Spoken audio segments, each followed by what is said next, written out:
સમગ્ર વિશ્વને એક સરસ મજાની સ્પોર્ટ્સની ભાવનાથી જોડવાનું સ્તુત્ય કાર્ય. વર્ષોથી સમગ્ર વિશ્વભરના ખેલાડીઓ જુદી જુદી કેટલી વિશેષ રમતો, કેટલીક રમતો તો ગુજરાતમાં કે ભારતમાં આપણને ખબર પણ નથી, એવી રમતો વિશ્વ કક્ષાએ જ્યારે સાથે મળી અને એક સ્પર્ધામાં ઉતરે અને ત્યારે વિશ્વભરના ખેલાડીઓને પોતાની ક્ષમતાનો અંદાજ આવે. ગોલ્ડ કોઈને મળે, કોઈને સિલ્વર મળે, કોઈને બ્રોન્ઝ મળે. આ તબક્કે આપણા ભારતના પહેલી મહિલા મનુ ભાકરે બ્રોન્ઝ મેળવ્યો એનો રાજીપો વ્યક્ત કરું છું. આ દેશ મહિલાઓને સૌથી વધારે આ ઓલિમ્પિકમાં હું ભૂલતો ન હોઉં તો 50%થી વધારે મહિલાઓ ભાગ લઈ રહી છે, એનો મને વિશેષ રાજીપો છે. પરંતુ સમગ્ર વિશ્વને કોઈ એક ધર્મથી જોડી શકાતું નથી, જ્યારે કોઈ એક ગ્રંથથી જોડી શકાતું નથી, જ્યારે કોઈ એક સૂત્રથી જોડી શકાતું નથી, ત્યારે મને એમ લાગે છે કે એકમાત્ર ઓલિમ્પિક અત્યારે કલા અને રમત આ બે જ વસ્તુ એવી છે કે જ્યાં સરહદના સીમાડા નડતા નથી. મતલબ પાકિસ્તાનનો કોઈ ગાયકની ગઝલ જ્યારે આપણે સાંભળીએ છીએ ત્યારે આપણે ભૂલી જઈએ છીએ કે પાકિસ્તાનના છે. એ કલામાં આ તાકાત મેં જોઈ છે, મેં અનુભવી છે, કારણ કે હું કલા સાથે જોડાયો છું. અને બીજી એક રમતમાં એ તાકાત છે કે ભાઈ પેરિસનો ખેલાડી હોય, ફ્રાન્સનો હોય કે સ્વિટ્ઝરલેન્ડનો હોય કે ઓસ્ટ્રેલિયાનો હોય, એ સરસ સ્પોર્ટ્સમેન હોય તો એ બધા સમગ્ર વિશ્વ એની ક્ષમતાને સ્વીકારે છે, ઓળખે છે. તો ભારતના ખેલાડીઓ જ્યારે આ ઓલિમ્પિકમાં બહુ ઉત્સાહ સાથે, બહુ આશા સાથે રમી રહ્યા છે, ત્યારે હું પણ પ્રાર્થના કરું કે ઈશ્વરને કે સરસ મજાનું ખેલ પ્રદર્શન થાય અને મેડલ મળે તો બહુ સારી વાત છે. પરંતુ માત્ર મેડલો માટે રમત હોતી નથી, આવું મારું માનવું છે કે તમે પરફોર્મ કરો ને એ જ રમતવીરના જીવનનું લક્ષ્ય હોય છે. કોઈ પણ સાચો રમતવીર માત્ર પરફોર્મ કરે, એના જીવન માટે ગોલ્ડ મળે કે સિલ્વર મળે કે બ્રોન્ઝ મળે એ તો દેશની ઉપલબ્ધિ થઈ જાય છે. પછી આપણે ઘણા બધા ગોલ્ડ આની પહેલા મળેલા છે. વસ્તીના પ્રમાણમાં એના ટકા બહુ ઓછા છે. જેમ કે ગુજરાત 6.5 કરોડની જનતા આપણી છે અને એમાંથી આપણે હાર્ડલી, હું બોલતો ન હોઉં તો 3 કે 4 ખેલાડીઓ ગુજરાતમાંથી મોકલ્યા છે. એટલે આ ટકાવારીમાં ગણીએ તો માઇનસમાં આવીએ આપણે. અને એના મૂળમાં કારણ એવું છે કે આપણા માતા પિતાને સ્પોર્ટ્સમાં કારકિર્દી જ નથી દેખાતી. એને એમ થઈ ગયું છે કે વિરાટ કોહલી કે ધોની કે સાઈના નેહવાલ કે જે કાંઈ ખેલાડીઓ રમે છે એ તો બધા કોઈ વિશિષ્ટ શક્તિઓ લઈને આ ધરતી ઉપર અવતરે છે, જ્યારે એવું નથી હોતું. આપણી મમ્મી કે પપ્પાનું એક વાક્ય જે દરેક ઘરમાંથી એના બાળક માટે પડઘાય છે કે હવે રમવાનું પડતું મૂકીને લેસન કરવા બેસે. ભણવું જરૂરી જ છે, પરંતુ બાળકનો જન્મજાત અધિકાર છે રમવું. એસએન નીલ નામના એક લંડનના શિક્ષણવિદ તો એમ કહે છે કે માત્ર ને માત્ર રમવાનો આ નાનડિયાઓનો અધિકાર છીનવી અને આપણે એ યુવાન શરીર ઉપર ગરડા માથાઓ ગોઠવી રહ્યા છે.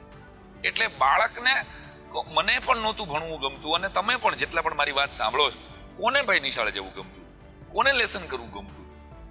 તો સહજ રીતે રમતા રમતા જે શિક્ષણ આપવામાં આવે એ જ જીવનનું સાચું શિક્ષણ છે. અને મારી દ્રષ્ટિએ ચિરકાળ સુધી આપણને પણ એ જ યાદ રહ્યું. તો ક્યાંક આપણે બધા જ ગુજરાતના માતા પિતાઓએ, ગુજરાતના શિક્ષણવિદોએ, ગુજરાતની શિક્ષણ સંસ્થાઓએ એ વિચાર પણ કરવાની જરૂર છે કે આપણે વધારેમાં વધારે સારા અને જુદી જુદી ફેકલ્ટીના, આપણે ક્રિકેટ અત્યારે આપણી રાષ્ટ્રીય રમત જેવું થઈ ગયું છે. આપણી રાષ્ટ્રીય રમત હોકી છે, આવું કેટલાકને તો ખબર પણ નથી, એમ સિવાય કે એનો જો એને વાંચેલું હોય તો આપણે એ ક્યાંક વિચારવાની જરૂર છે કે અલગ અલગ એથ્લેટિક્સની અંદર બાળક ભાગ લે, અલગ અલગ ગેમ્સ બાળક શીખે તો એનો સર્વાંગીણ વિકાસ, જે 360 ડિગ્રી ઇવોલ્યુશન કીધું છે, બાળકના વિકાસ માટે એની પાસેથી રમતના મેદાનોમાં જ્યારે બીજી કોઈ પ્રવૃત્તિઓ થાય છે ત્યારે એક કલાકાર તરીકે, એક શિક્ષક તરીકે મને સૌથી વધારે થાય છે. હું આ ઓલિમ્પિકમાં તો આપણે ગુજરાતે 3 જ દીધા છે, પરંતુ હું મારા ઈશ્વરને પ્રાર્થના કરું કે આવનારી ઓલિમ્પિકમાં જ્યારે 2036માં હું ભૂલતો ન હોઉં તો ગુજરાત અને ભારત પણ આની યજમાની કરવાનું છે, ત્યારે આપણે ગુજરાતમાંથી 300 ખેલાડીઓ ગુજરાત આપે એવી શુભકામના. મારી દ્રષ્ટિએ મેદાનની રમતો ઓછી થતી ગઈ. મારું બાળપણ ગામડામાં વીત્યું છે, તો નદીના પટમાં મારી જેવી આખી એક પેઢી રમીને મોટી થઈ છે. રમત જ્યારે કેન્દ્રમાં હતી ત્યારે બહુ મુક્ત મને આપણે રમી શકતા હતા. દરેક કોમના ખેલાડીઓ સાથે ક્લાસમાં અને નિશાળમાંથી આપણે રમતા હતા. એટલે એનો પહેલો ફાયદો એ થતો હતો કે વર્ગ વિગ્રહ આપણી છેલ્લી પેઢી છે કે જે દરેક કોમના છોકરા છોકરીઓ સાથે રમેલો હોય. એટલે એને ખબર છે કે રમતની અંદર જ કોઈ પણ બાળકને, ગીજુભાઈ વધેકા એમ કહેતા કે કોઈ પણ બાળકને ઓળખવો છે ને, જો એ વર્ગખંડમાંથી ન ઓળખાય તો એને રમતના મેદાન ઉપરથી ઓળખવો. કારણ કે કબડ્ડી રમતા રમતા એ પોતાના શાર્પ માઇન્ડથી કેટલી ઝડપથી ગેમ બદલાવે છે, કેટલી ઝડપથી પોતાનો વારો લેવા અથવા તો કોઈને આઉટ કરવા માટે મહેનત કરે છે. આ એની બુદ્ધિની તીવ્રતાથી તમને ખબર પડશે કે આનું વ્યક્તિત્વ બાળકનું કેવું છે. ગીજુભાઈનું આ વાક્ય. તો આપણે રમત એક તો બધાને જોડતા શીખવાડે છે કે બધી જ્ઞાતિની અંદર કોઈ ઊંચ નીચ નથી હોતા. ખેલાડીની એક જ જ્ઞાતિ હોય છે, એ છે સ્પોર્ટ્સ, એ છે રમત.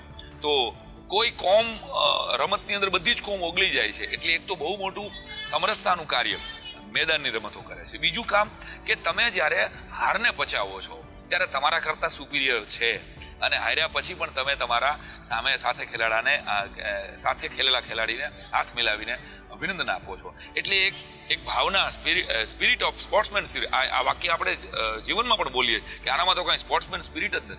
તો સ્પોર્ટ્સમેન સ્પિરિટ એટલે શું?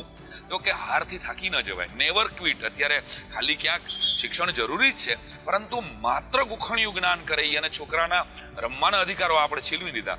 એપાર્ટમેન્ટના જીવન થઈ ગયા, સિટીની અંદર ન્યુક્લિયર ફેમિલી થઈ ગયા. હવે મમ્મી પાસે સમય નથી કે મારું બાળક 1 કલાક રમે ત્યારે હું ગ્રાઉન્ડમાં, મમ્મીઓ વોચ રાખીને બેઠી હોય છે, એવું પણ મેં જોયું છે. તો મુક્ત મને બાળકને ક્યાંક રમવા દેવામાં ન આવ્યું, એ જ આગળ જતા ડિપ્રેશન અને એ બાળકને સુસાઇડ સુધી નોતરી ગયું. તો મારું સ્પષ્ટપણે માનવું છે કે ખુલ્લા મેદાનની રમતો અને બધા જ સમાજના બાળકો સાથે રમશે તો જ એક તંદુરસ્ત સમાજ, જેમ તંદુરસ્ત શરીર રમત બનાવે છે એમ તંદુરસ્ત સમાજ બનાવવા માટે પણ આપણે માત્ર ને માત્ર સ્પોર્ટ્સ જ એક વસ્તુ એવી છે કે જે બાળકની અંદરથી એને એના માણસને ઉગાડશે અને એની જીત પચાવતા પણ એને શીખવશે અને હાર પચાવતા પણ શીખવશે. એ બીજા મિત્રો બનાવી શકશે. અત્યારે મિત્રોની જ ખામી છે ને. તમે જુઓ વર્ચ્યુઅલ વર્લ્ડ ઉપર આ છોકરાઓ જે રમી રહ્યા છે તો એની લાઈક કદાચ 25-50 હોઈ શકે, પણ મેદાનના જે મિત્રો થાય છે એ લાઈફ ટાઈમના. મારી સાથે પણ 5મા ધોરણનો મારો મિત્ર છે, જે અમે સાથે ક્રિકેટ રમતા, તો એની સાથેની મારી 35 વર્ષથી હજી મિત્રતા એવી ને એવી છે. કારણ કે એ સારો બેટ્સમેન હતો મારા અમરનગરનો અને હું બોલર હતો, ઠીક બોલર હતો હું. તો એ મારા એક દડામાં સરસ રીતે રમી શકતો હતો. તો અમે 35 વર્ષથી મિત્રો છીએ. રમતના મેદાન એ ચિરંજીવ શાશ્વત મિત્રો પેદા કરે છે, શાશ્વત સંબંધો પેદા કરે છે અને એક ખુલ્લા હૃદયની આમ કહે ને કે ઓપનનેસ એ માત્ર ને માત્ર રમત આપી શકે છે. પોતાના કોચની જરૂર છે. હું ગમે એટલો સારો સ્પોર્ટ્સમેન હોઉં તો મારો કોચ મને જેમ કહે, મારો રેફરી મને જેમ કહે, એટલે આમ ગણો તો મારા કરતાં પણ સુપિરિયર કોઈ છે, એ ગુરુનો ભાવ અહીંયા રમતનું મેદાન શીખવે છે. મારી દ્રષ્ટિએ રમતનું મેદાન એકમાત્ર કેટલા બધા પ્રોબ્લેમનું સોલ્યુશન્સ છે. બાળકને ક્યારેય ડિપ્રેશનમાં ન નાખવા જવું હોય, તમે ઈચ્છતા હો કે તમારું બાળક ક્યારેય સુસાઇડ એટેમ્પ્ટ ઉપર ન આવે, એની હારથી ગમે તે સમય પછી, ધંધાની હાર હોય, સંબંધોની હાર હોય કે કોઈ પણ અભ્યાસની હાર હોય, એ હારને પચાવે અને પાછો ઊભો થાય.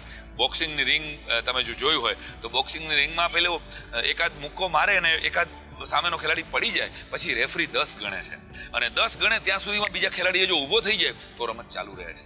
મારી દ્રષ્ટિએ મારા જીવનને હું જ્યારે ક્યારે પણ થાકું છું ત્યારે મને આ બોક્સિંગની રિંગનો 10 સેકન્ડ ગણતો રેફરી યાદ આવે છે કે જો 10 સેકન્ડમાં હું ઊભો થઈ ગયો ને આ ઘા ખાઈને તો મારા જીવનની રમત ચાલુ રહેશે.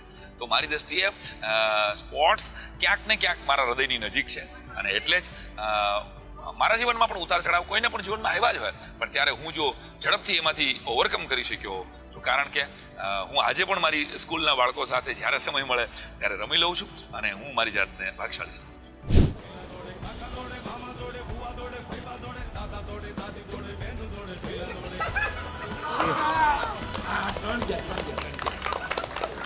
જો હું કલાકાર ન હોત, સરસ મજાનો સવાલ તમે પૂછ્યો, તો હું ગેરંટી ક્રિકેટર હોત. 5મા 7મા ધોરણથી અમરનગરની મોટી પીચ હતી અમારી ગામડાની અને ત્યાં ક્રિકેટનું ખેલું હતું, પાગલપન હતું રીતસરનું. એક સમયે તો વસીમ અકરમ મારો ફેવરિટ આઇડલ હતો અને વસીમ અકરમ જેવા જ લાંબા વાળ અને એના જેવો યોકર નાખવાની હું કોશિશ કરતો, પડ્યો નહીં મારાથી ક્યારેક, પરંતુ 17 ડગલાની રનિંગ હું લેતો અને 4-4, 5-5 કલાક પાગલની જેમ ક્રિકેટ, સ્કૂલેથી દફતર લઈને સીધા અમરનગરની બીચ ઉપર જતા અને સાંજ સુધી ક્રિકેટ રમતા. એટલે પપ્પાનો માર પણ ઘણી વાર ખાધો છે. અને ક્રિકેટર હોત, કદાચ હું કલાકાર ન હોત તો એકાદ વખત મહેનત કરીને ભારતની ટીમમાં તમે મને બોલર તરીકે જોયો. ખેલ મહાકુંભ એક બહુ સરસ મજાની સરકારની યોજના, જેમાં હજારો વિદ્યાર્થીઓ ભાગ લે છે. ક્યાંક મારું એવું માનવું છે કે ખેલ છે ને એને શારીરિક સૌષ્ઠવ સાથે સીધું કનેક્શન છે, કે જે શારીરિક રીતે સક્ષમ હોય એ જ લડી શકે. પણ મારું એમાં એડ ઓન એટલું કરવાનું છે કે આ માત્ર ફિઝિકલ ગેમ નથી, ફિઝિકલની સાથે જે માઇક્રો સેકન્ડમાં નિર્ણયો બદલાવી શકે. એટલે આ તાર્કિક ગેમ છે. તમે ક્રિકેટ રમતા હો તો તમે કેવો દડો ફેંકવાના છો એ બેટ્સમેનને ખબર જ નથી, પણ તમે દડો બદલાવો એમ પેલો ગેપ કરીને પોતાનો બેટને ઘુમાવે તો આ માઇન્ડ અને બોડી 360 ડિગ્રી તમે જોડાયેલા, તમે જ્યારે રમતા હો ને ત્યારે તમે બીજું કાંઈ ન કરતા હો. તો ખેલ મહાકુંભથી ગુજરાતને ઘણા નવી આશા જન્મી છે, નવા ખેલાડીઓમાં ઘણો સંચાર છે. પરંતુ અગેન કે આવનારા દિવસોમાં આપણે એનું વિધિવત રીતે એક એવું સ્વરૂપ આપીએ અને નેશનલ ઇન્ટરનેશનલ લેવલે ગુજરાતના ખેલાડીઓ ડંકો વગાડે એવી હું આશા છે.